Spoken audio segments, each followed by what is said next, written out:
Hello guys, what is going on? I'm Nozda and welcome back to another comic review. Today I'm going to be doing Spider-Man issue 798 Going Down Swinging Part 2. So first of all, the cover is pretty darn cool. It's the first cover that I've seen that's got like an overly sort of green theme, because it's the first one which I've seen him actually fight Green Goblin in. And not only that, this comic is actually it's going to be relatively rare, well, as far as new comics go, because it's not really any rare comics anymore. Apart from the only one that I know recently, though, within the past year, has been the Flash Rebirth issue 1. That went to about like 10 quid or something like that. Anyway, that's not the point.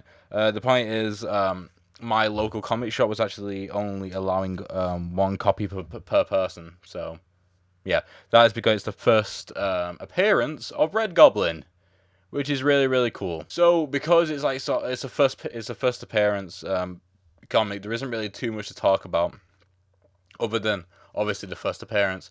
It's been teased for probably like close to like 3 to 4 months now, like just a tease of like Red Goblin actually happening, or at least something to do with Norman Osborn.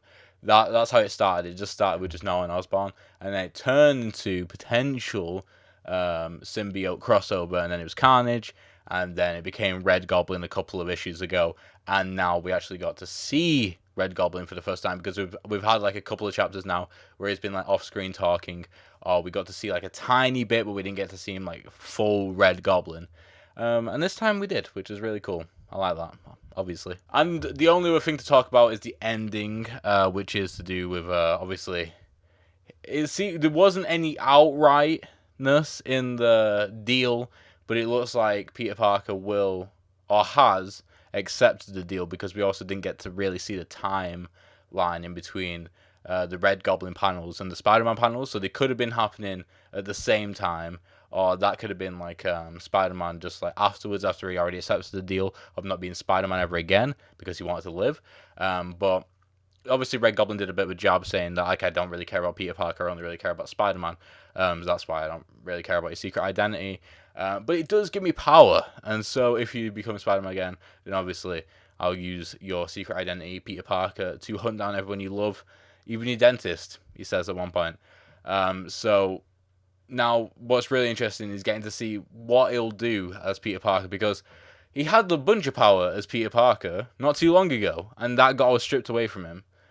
So now it's literally just the man, no resources apart from the Daily Bugle. So that'll obviously have something to do with it. What he'll do, I don't know. Maybe he'll start attacking Norman Osborn and turn it that way. Who knows though? Maybe he'll like something to do with Norman Osborn.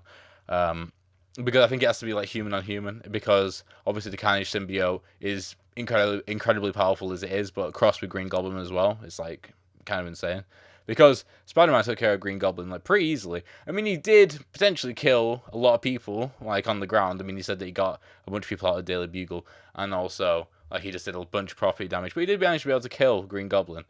But obviously Carnage came out of nowhere, and yeah, even if the thing is though, it looks like even if the deal wasn't for him to be not to be Spider-Man ever again, like at both their max powers, the Red Goblin would just destroy Spider-Man, even with a bunch of planning, a bunch of traps up, maybe, stuff like that. So because it's Carnage, but with a brain, like a smart, intelligent person has got like one hand on the wheel. It's kind of like the Hulk, like Grey Hulk. But we'll see on that. But that's kind of it, honestly. The first half of the issue wasn't anything too special. It wasn't even set up or anything. It was just sort of waiting to happen. So yeah, I wouldn't have even known. If I wish I weren't told that this was the first appearance of the Red Goblin. I was told that when I was buying the comic, which is annoying. I mean, I kind of knew it was going to happen very soon. I was kind of expecting it to happen this chapter. But yeah. Also, just a final note, I am the reason why there hasn't been any Doctor Strange reviews is because I'm not going to be reviewing the Damnation series anymore. It's really good. I recommend it. I'll probably just stick to Spider-Man. I think it's gone monthly now, which is sad. But I'm going to stick to Spider-Man until the reboot Iron Man coming in May, I think it is, when they're going to be rebooting that. So that'll be fun. But that's kind of it for now. So yeah, there won't be many comic reviews on here for now. But if you enjoy manga as well, I review MHA, My Hero Academia, and Haikyuu. So yeah, if you want to check that stuff out, then please do. But anyway, thank you guys for watching. Hopefully you enjoyed, and I shall see you in the next one. Goodbye.